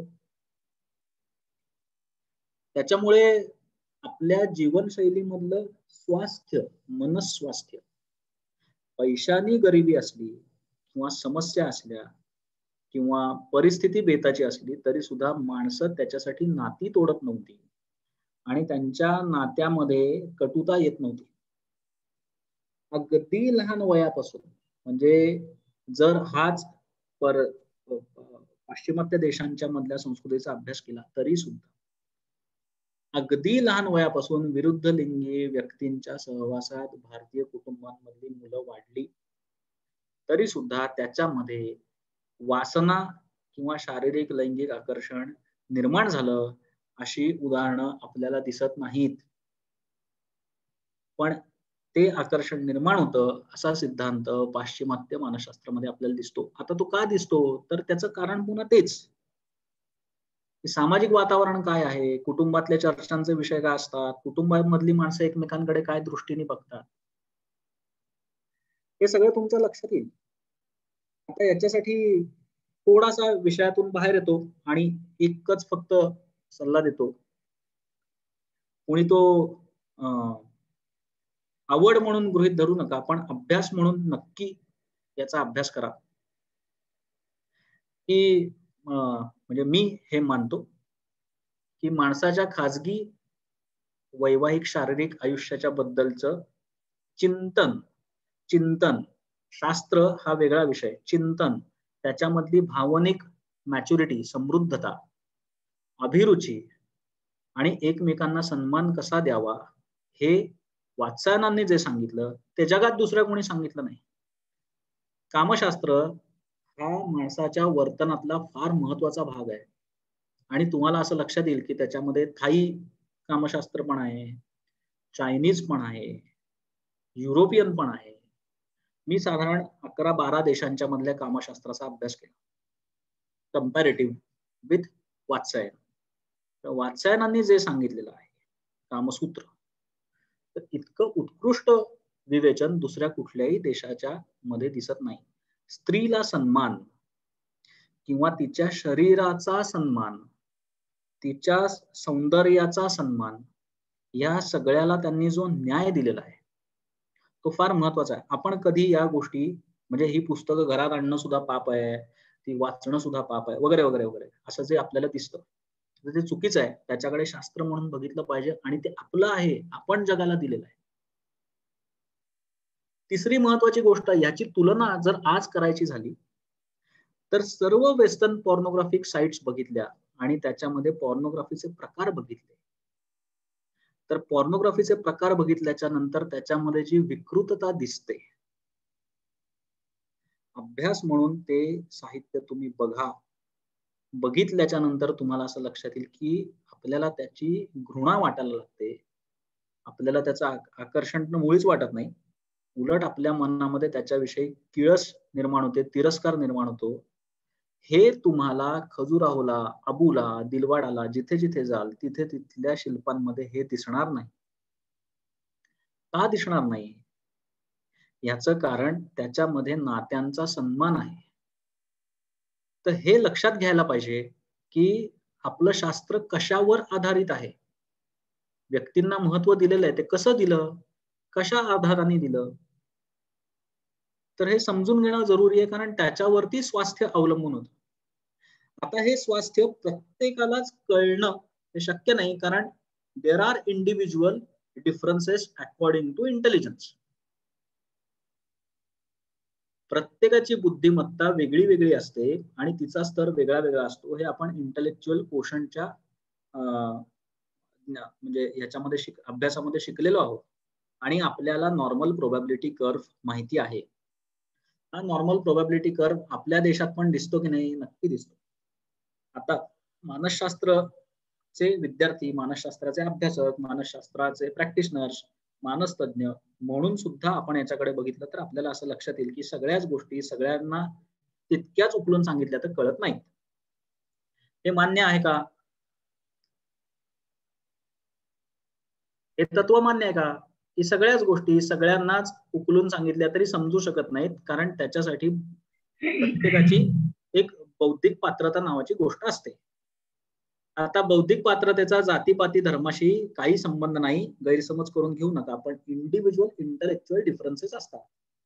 त्याच्यामुळे या सगळ्यांना एथिक्स मध्ये बसवणं भाग आहे की बाबा रे, तुझी बौद्धिक पात्रता नसेल, तुला यातलं मर्म समजणार नाही, मर्म, त्याच्यातली अंतर्दृष्टी, इनसाइट किंवा त्याचं व्हिजन समजणार नाही, म्हणून तुला नियम घालून देतो. मग नियम काय आहे? तर हे असं असं असं असं आहे, म्हणून त्याला नैतिक आणि अनैतिकतेच्या चौकटीत बसवलं गेलं. ह्याचाच अर्थ भारतीय मानसशास्त्रज्ञांचा अभ्यास इंटेलेक्च्युअल कोशंटच्या संदर्भातला होता की नव्हता? तर मान्यच करायला लागतं की तो इंटेलेक्च्युअल कोशंटच्या मधला अभ्यास होता. आता थोडासा वादाच्या मुद्द्याकडे येतो, पण हे लक्षात घ्यायला पाहिजे की थिअरीज कशा तयार होतात किंवा सामाजिक रूढी, परंपरा, नीती नियम असं आपण ज्याला म्हणतो ते तयार कसे होतात. तर त्यालाच मग त्या नैतिक अनैतिकतेला पाप आणि पुण्य असं म्हणलं गेलेलं आहे. पण पाप आणि पुण्याचे अर्थ आपल्याला अनेक ठिकाणी दिसतात. म्हणजे संत तुकारामांचा एक अभंग आहे, पुण्य पर उपकार पापते पर पीडा. दुसऱ्याला त्रास देणे म्हणजे पाप. किती सोपा नियम सांगून टाकला. त्याच्या तत्वज्ञानाच्या खोलात कोणी गेलेच नाहीत. कुणालाही बिहेवियरल अनालिसिस उकलून दाखवणं, समजावून सांगणं, त्याच्या डोक्यात बसवणं वगैरे हे काही प्रकार केले नाहीत. पुण्य पर उपकार पाप ते परपीडा, संपलं.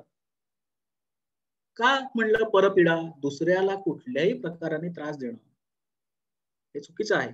वृक्षवल्ली आम्हा सोयरी वनचरी. का म्हणलं आम्ही? तर हे सगळं सांगितलं गेलं. त्यामुळे माणसं पाप टाळण्याचा प्रयत्न करायची. आता माझ्या दुसऱ्या भागामध्ये मी ते सांगणार आहे की माणसं पाप कसं टाळायला लागली. मग सामाजिक नीती नियमांना लोक घाबरून असायचे आणि सामाजिक नीती नियम कटाक्षाने पाळायचे. या नीती नियमांमध्ये माणसाची मानसिकता आणि माणसाचं वर्तन या दोन्ही गोष्टींना भारतामध्ये फार महत्व होतं. तर त्याचं उदाहरण म्हणून आपल्याला दिसतं की रांझ्याच्या पाटलाला शिवाजी महाराजांनी त्याचा चौरंग करण्याची आज्ञा का दिली आणि दोन्ही हात आणि दोन्ही पाय कलम का केले? तर त्याचं कारण आहे की त्याच्यानी धाक बसला आणि पुढचे अत्याचार थांबले. तर निसर्ग नियमांचा सन्मान राखायला पाहिजे आणि भौतिक जाणीवा नियंत्रित ठेवून नियंत्रणातच उपभोगून त्याचा शाश्वत आनंद मात्र जास्त मिळवावा, हा भारतीय जीवन स्वास्थ्याचा मूलमंत्र आहे. मग तुम्ही सगळ्याचा त्यागच करावा का? तसं नाहीये. नियंत्रणामध्ये उपभोगा, हव्यास धरू नका आणि त्याच्यातून आनंद मात्र मिळवा.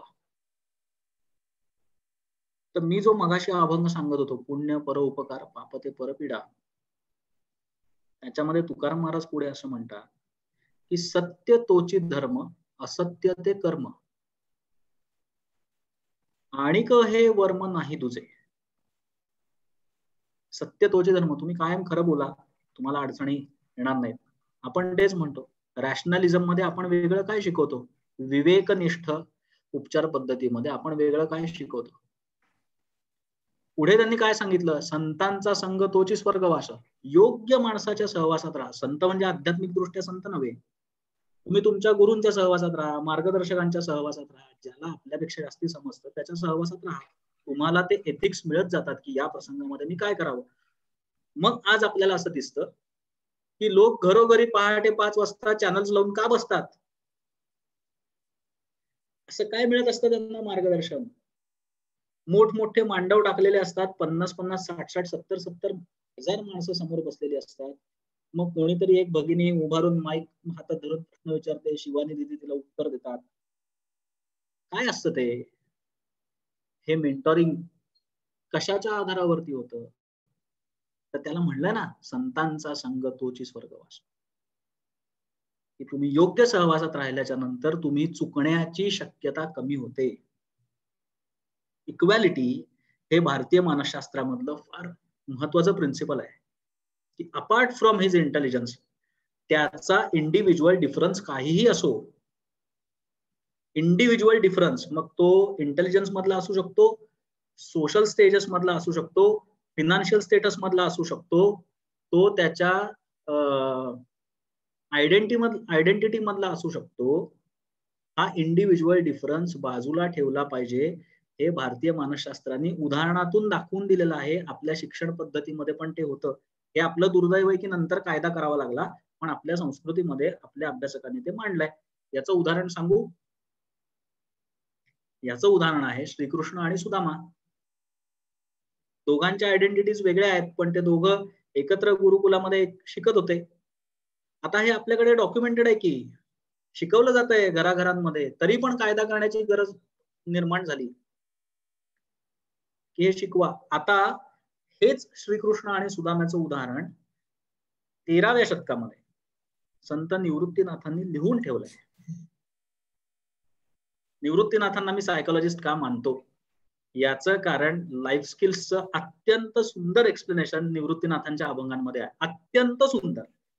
जीवन कौशल्य जी जागतिक आरोग्य संघटनेने सांगितली ती जीवन कौशल्य 13व्या शतकामध्ये निवृत्तीनाथांनी सांगितली. त्यातलं एक सुंदर प्रिन्सिपल आहे. 4च शब्द आहेत, सॉरी 4च अक्षर, 4च शब्द आहेत त्याच्यात. समता वर्तावी, अहंता खंडावी, तुम्ही सर्वांना समानतेने वागवा आणि अहंता खंडावी, तुमचा इगो बाजूला ठेवा. 4च शब्दांमध्ये निवृत्तीनाथांनी एवढा अत्यंत महत्वाचा फॉर्म्युला सांगितला. मला पण तो सापडला कुठे तर प्रभातचा संत ज्ञानेश्वर या सिनेमाची मी 108 पारायण करायची असं ठरवलं होतं. 108 वेळा सिनेमा बघायचा आणि लिहायचा. तर त्याच्यामध्ये मी ते सगळं लिहित गेलो आणि त्याच्यामध्ये ज्ञानेश्वर महाराज भिक्षा मागताना त्यांच्याच गुरुबंधूंचा म्हणजे मोठ्या भावाचा अभंग गातायत. आता ज्ञानेश्वर महाराजांचं वय 9 वर्षाचं, निवृत्तीनाथांचं वय त्याच्यापेक्षा 1 वर्षांनी मोठं, 1.5 वर्षांनी मोठं, म्हणजे 10.5-11 वर्षाचं. वयाच्या 11व्या वर्षी आई वडिलांचं छत्र नसताना, समाजाने वाईट टाकलेलं असताना हा महात्मा समता वर्तावी अहंता खंडावी असं म्हणतो. याचा अर्थ इंडिव्हिज्युअल इंटलेक्च्युअल लेवल काय असेल. कुणाला देवत्व देणं किंवा एखाद्याला त्या चौकटीत बसवणं हा प्रश्न नाही. आपण शास्त्राचे अभ्यासक आहोत तर त्या शास्त्राने विचार करूया की गिफ्टेड इंटेलिजन्स काय असतो याच्यापेक्षा वेगळा. मग सोशली गिफ्टेड इंटेलिजन्स काय असू शकतो, स्पिरिच्युअल गिफ्टेड इंटेलिजन्स काय असू शकतो. समर्थ रामदासांचा स्पिरिच्युअल गिफ्टेड इंटेलिजन्स की त्यांनी बिहेव्हिअरल सायन्स कसं आणून बसवलं. मना वासना दुष्ट कामा नाही रे, मना सर्वथा पाप बुद्धी नको रे. पाप बुद्धी मग सगळ्यांमधली आली. मग दुसऱ्याचं अन्न चोरून खाण्यामधली आली, पैसा खाण्यातली आली. स्वतःच एक लग्न झालेलं असताना तिला दर 13 वर्षांनी घटस्फोट द्या, मग दुसरं करा, परत 13 वर्षांनी द्या, तिसरं करा, स्वतःच्याच मुलीच्या वयाच्या बाईशी तिसरं लग्न करा वगैरे. या सगळ्याला त्यांनी पापबुद्धी म्हणलेलं आहे. आज मीडिया त्या सगळ्या गोष्टी दाखवत आहे. आपल्याकडे एथिक्स मध्ये या गोष्टी सांगून ठेवल्यात. आज नाही सांगितलेल्या, 400 वर्षांपूर्वी सांगितलेल्या. त्याच मनाच्या श्लोकामध्ये 4था श्लोक आहे तो. त्या 4थ्या श्लोकामध्ये त्यांनी एका वाक्यात सांगितलं, मना सर्वथा, सर्वथा म्हणजे ऍट एनी कॉस्ट, काहीही होऊ दे, आग लागू दे जगात, नीती सोडू नको. आता एका शब्दात सगळे बाण मारले. हे भारतीय मानसशास्त्रज्ञांचं वैशिष्ट्य आहे की ते एका दगडात सगळे पक्षी मारतात. मना सर्वथा नीती सोडू नको आणि मना अंतरी सार विचार राहो. अंतरी सार विचार राहो चा अर्थ काय तर अंतरी सार विचार राहो चा अर्थ अल्बर्ट एलिसने एवढा मोठा ग्रंथ लिहून आपल्याला दिला. अंतरी सार विचार म्हणजे काय तर तुम्ही आतमध्ये विचार करा स्वतः की हे योग्य आहे की नाही. यालाच आपण विवेक म्हणतो. पुढे त्यांनी स्वतःला सांगितलं ना की विवेकी सदा स्वस्वरूपी असावे. माझा विवेक जागृत असेल तर ते माझं खरं स्वरूप आहे. मग किती गोष्टी सांगितल्या. श्रेष्ठ धारिष्ठ जीवी धरावे. मग जे आता आपण मॅरिटल काउन्सिलिंग मध्ये सगळ्यांना सांगतो ते 400 वर्षांपूर्वी सांगितलंय. मना बोलणे नीच शोषित जावे. बस ना शांत, भोकं पडतात का तुझ्या अंगाला, असं कोर्टात रोज आपले फॅमिली काउन्सिलर सांगतात की नाही. नाही माझी सून मला असं म्हणाली, मग ती सासू म्हणत असते, मग सून असं म्हणते, मला सारखे घालून पाडून बोलतात, आता मला डिवोर्स पाहिजे. 400 वर्षांपूर्वी सांगून ठेवलं ना. मग त्याच्या पुढे त्यांनी पुन्हा म्हणजे मनाच्या श्लोकांमध्ये प्रत्येक 3ऱ्या चरणामध्ये एक लाईफ प्रिन्सिपल आहे. कोड करायची ठरवली त्या 7व्या श्लोकामध्ये पुन्हा एक लाईफ प्रिन्सिपल सांगितलंय की स्वये म्हणजे स्वतः, दुसऱ्यांना सांगू नका. स्वये सर्वदा म्हणजे ऑल द टाइम, जेहेत ते कालाचे ठाई, जोपर्यंत या देहामध्ये प्राण असेल तोपर्यंत म्हणजे सर्वदा. नम्र वाचे वदावे, तुम्ही नम्र राहा, नम्रपणाने सगळ्यांशी बोला, नम्रपणाने वक्तव्य करा, नम्रपणाने ऐका. ती एक नम्रता आपल्यामधले अनेक बिहेवियरल प्रॉब्लेम्स संपवून टाकते. आता ह्याच्यासाठी ग्रॅटिट्यूड ची थिअरी शिकण्याच्यासाठी लोक 50,000 रुपये भरतात आणि शिकायला जातात. आता हे काही आपल्याला नवीन नाहीये. पुण्यामध्ये अशी वर्कशॉप्स होतात, त्यासाठी 7 स्टार हॉटेलमध्ये जायला लागतं, 3 तास रोज तिथे एसी हॉल मध्ये बसून शिकायला लागतं. Theory of gratitude. मग ते शिकवतात की तुम्ही कसं कृतज्ञ असायला पाहिजे. मग त्याची उदाहरणं लिहून देतात. 400 वर्षांपूर्वी सांगितलं ना आपल्याला, मना सर्व लोकांचे रे निववावे, you have to be Jagmitra. हे कसं सांगितलं? त्याच्या पुढे 2 भाग आणखी भारी. हो, वेळ उलटून चाललाय. पण अगदी खरं सांगू का, 5 मिनिटं तुमचं बोलणं, म्हणजे तुमचं बोलणं नक्कीच ऐकावं असं वाटतच आहे, नो डाऊट अबाउट इट. पण आपल्याला थोडा वेळेकडे पण लक्ष द्यायला हवं आणि म्हणूनच आम्ही तुम्हाला 2 गुरुवार हे ऑलरेडी तुमचे बुक करून ठेवलेले आहेत. सो काय वाटतं तुम्हाला, तुमचा हा मुद्दा पूर्ण करून थांबवूया? वेळ असेल तर, म्हणजे असेल वेळ तर नक्की मी 5 मिनिटांमध्ये हा मुद्दा मी संपवतो, कारण त्याच्या पुढचा आहे तो पार्ट 2 मध्ये येणार आहे.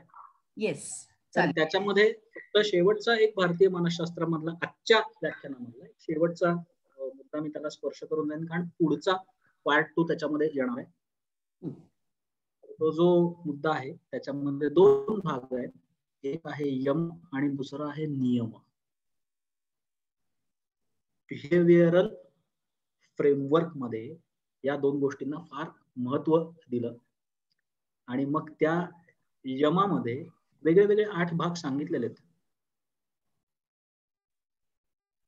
तर त्याच्यामध्ये अहिंसा आहे, सत्य आहे, चोरी न करणं, म्हणजे जे आपलं नाही त्याला हात नाही लावायचा. मग ते काही असो, आपली नाही ती व्यक्ती असो, वस्तू असो, संपत्ती असो, काही असो, जे आपलं नाही त्याला हात नाही लावायचा. अपरिग्रह, संग्रह नाही करायचा. आपल्या घराचं म्युझियम करू नका असं सांगतात ना आता लाईफ मेंटॉर्स सगळे. तर ते काय आहेत, तर हे सगळे 5 यम आहेत. कधी सांगितलेत? 11व्या शतकात सांगितले. 11व्या शतकात. तर ही जी सगळी एथिक्स सांगितली, तसे नियम पण सांगितलेले आहेत. मग त्या नियमांमध्ये एक फार सुंदर नियम आहे, त्याचं नाव आहे शौच. तर शौचाचा अर्थ आहे स्वच्छता. तर स्वतःच्या शरीराविषयी आपण विरक्त राहायला पाहिजे. तर तेच पाडगावकरांनी पण सांगितलं, या जन्मावर या जगण्यावर शतदा प्रेम करावे, स्वतःवर प्रेम करावे म्हणलेलं नाही. पाडगावकर सायकोलॉजिस्ट आहेत का? तर मी मानतो, कारण त्यांनी म्हणलंय शरीरावर प्रेम करा असं नाही म्हणलेलं. याच्या उलट दिसतं आपल्याला बाहेरच्या सगळ्या देशांच्या मध्ये. तो स्वतःच्या शरीराबद्दल तुम्ही विरक्त राहा आणि इतरांशी संसर्ग न करण्याची वृत्ती, दॅट इज कॉल्ड एज शौच. त्या शौचाच्या बरोबरीने दुसरा नियम आला, तो म्हणजे संतोष. तर शौच आणि संतोष हे 2 हँड टू हँड जातात असं त्या आपल्या शास्त्रांमध्ये आहे. संतोष म्हणजे आनंद. आनंद हा स्वतःमधूनच निर्माण करायला लागतो. आनंदाचं केंद्र आपणच आहोत. तर तो कुठल्याही बाहेरच्या वस्तूवर अवलंबून नसतो असं आपल्याकडे सांगितलंय. हेच आपण म्हणतो ना की स्वतःमध्ये जा, बघा, सेल्फ इंट्रोस्पेक्शनचं प्रिन्सिपल आपण शिकवतो की नाही. हे 19व्या शतकात आलं, पण हे आपल्याकडे 10व्या शतकात 9व्या शतकात सांगितलेलं आहे की आनंद हा स्वतःमधूनच येतो, दुसऱ्या कुठल्याही गोष्टीवर अवलंबून नसतो. आणि तिसरा नियम जो सांगितलाय दॅट इज स्वाध्याय. स्वाध्याय म्हणजे अभ्यास, नुसता अभ्यास नाही तर साधना. एखादी गोष्ट शिकली आणि त्याच्यानंतर ती स्वतःच मी त्याची ऍप्लिकेशन्स करत गेलो वर्षानुवर्ष, आणि मग मी ती अवगत करून घेतली साधनेने. आणि त्याच्या पुढे त्या साधनेच्या सांगितलंय की प्रणिधान, म्हणजे हळूहळू मी त्या शास्त्राच्या अधीन गेलो, मी ते तत्व अंगीकारलं आणि आता माझ्यामध्ये ते मुरलेलं आहे. सो तो स्वाध्याय. आपलं जे सगळं मानसिकतेचं शास्त्र आहे ते सगळं ह्याच्यामध्ये, आता जो याच्यात बसत नाही त्याला अडचणी यायला सुरुवात होते. त्या अडचणी कशा येतात आणि मग त्याच्यावरती उपाय कसे कसे दिलेले आहेत, केवळ ग्रंथांमधले नव्हे तर बिहेवियरल सायन्सेस मध्ये कसे कसे त्याच्या योजना कशा कशा आहेत ते आपण ते सगळं त्या दुसऱ्या भागामध्ये बघूया. आणि ते बघताना हे नक्की आहे, अगदी नक्की, तुम्ही सगळ्यांनी त्याच्याबद्दल निश्चिंत राहावं की मी त्याच्यामध्ये भारतीय असा विचार केलेला आहे. तर जो भारत आहे तो स्वातंत्र्योत्तर नकाशावरती दिसतो तो भौगोलिक भारत नव्हे, अखंड भारत, भारतवर्ष म्हणून जे आहे. तर जुना जो एशियाचा बहुतांश भाग आपल्या देशाने व्यापलेला होता, भारतीय संस्कृतीचा भाग भारत, मग तो फिलिपाईन्स पासून ते खालीपर्यंत श्रीलंका आणि इथपर्यंत या सर्व ठिकाणच्या थिअरीज, या सगळ्या ठिकाणचे अभ्यासक, मग नेपाळ, तिबेट, म्यानमार, इथून पुढचे सगळे, आणि इकडे पार अफगाणिस्तान पर्यंतचे, हा जो सगळा आपला देश होता, या सगळ्या देशाचा मिळून एकत्र विचार त्याच्यामध्ये असणार आहे. तो आता भाग एक 20 मिनिटं उशिरा संपवतोय मी, पण संपत नाहीये, एक ब्रेक घेऊया आणि मग पुढच्या गुरुवारी आपण त्या भाग दुसऱ्याकडे जाऊया. येस, नक्की. आज फक्त म्हणजे आभाराकडे वळण्याआधी मी आज एक फक्त सांगीन की एक मागणी आली आहे मयुरेश, की मनाच्या श्लोकांवर एक वेगळं सत्र व्हायला हवं. आणि खरं सांगू का, आम्ही पहिल्या वेळेला मयुरेश सरांना तेच विचारलं होतं की मनाचे श्लोक एवढंच घेऊन आपण बोलू शकतो का, आणि त्याच्याच वर बोलताना असा एक विषय झाला की मग भारतीय मानसशास्त्रातून सुरुवात करावी आणि मग हळूहळू मनाच्या श्लोकांचा रेफरन्स घेत आपण पुढे जावं.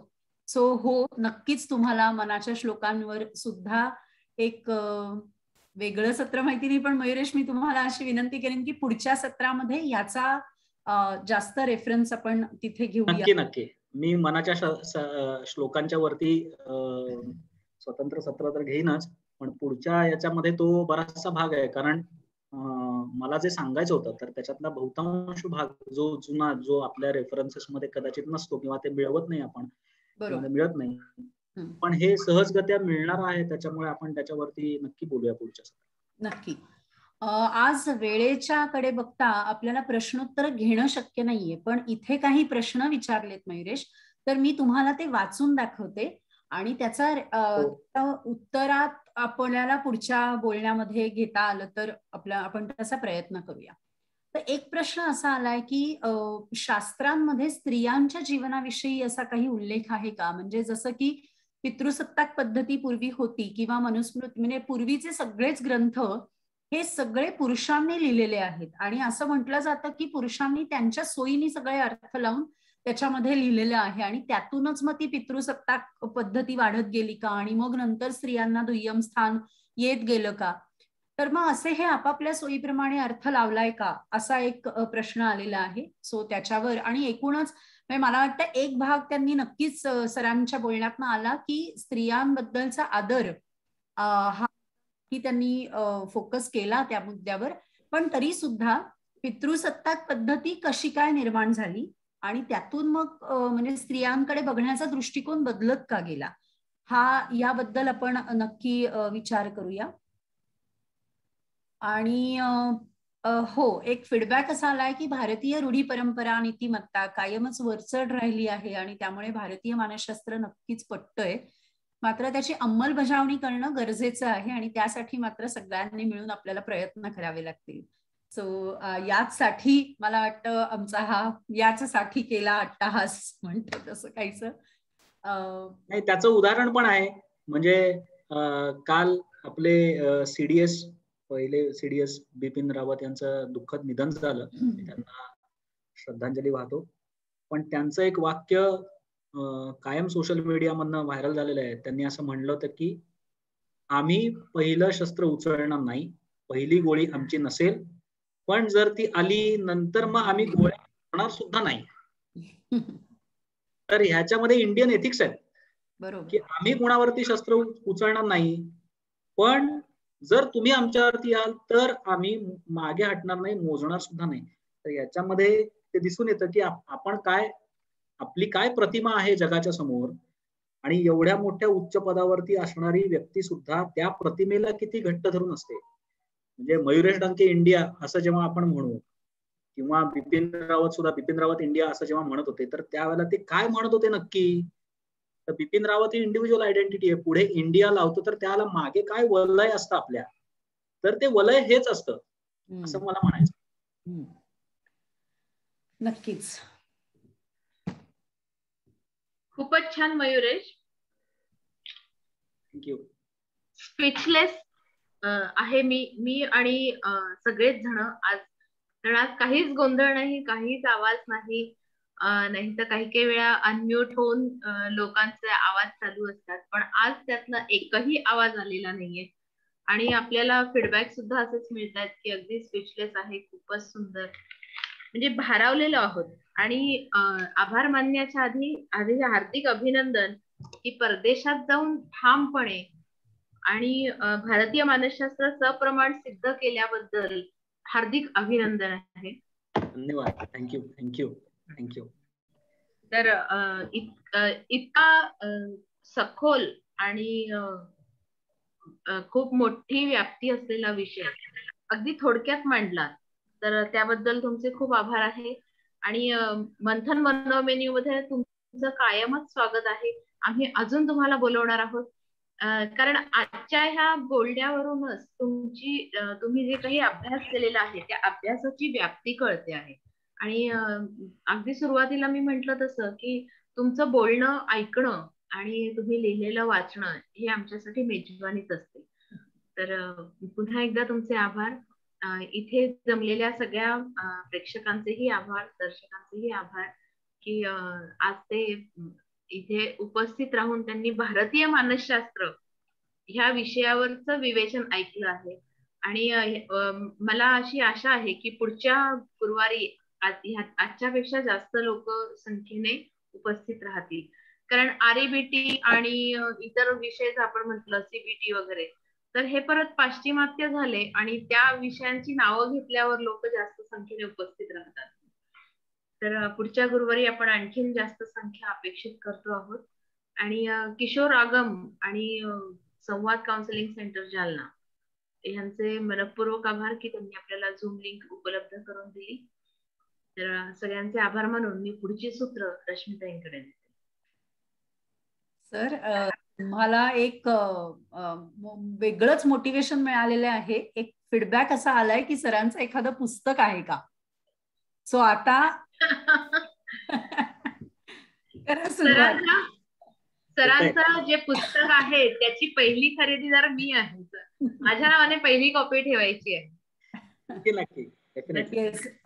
आणि मंडळी, आज वेळेकडे बघता आपण आजचं जे गाण्याने आपण नेहमी शेवट करतो, तर ते आजच्यासाठी आपण तसं नको करूया. आणि पुढच्या सत्राला सरांचा हा विषय एकदा कंटिन्यू केला की त्याला धरून हे पुढचं गाणं आपण पुढच्या गुरुवारी सत्राच्या शेवटी नक्की गाण्याचा आस्वाद घेऊया. ठीक आहे. सो आजचा कार्यक्रम इथे संपला असं मी जाहीर करते. तुम्ही लिव्ह होऊ शकता कार्यक्रमात.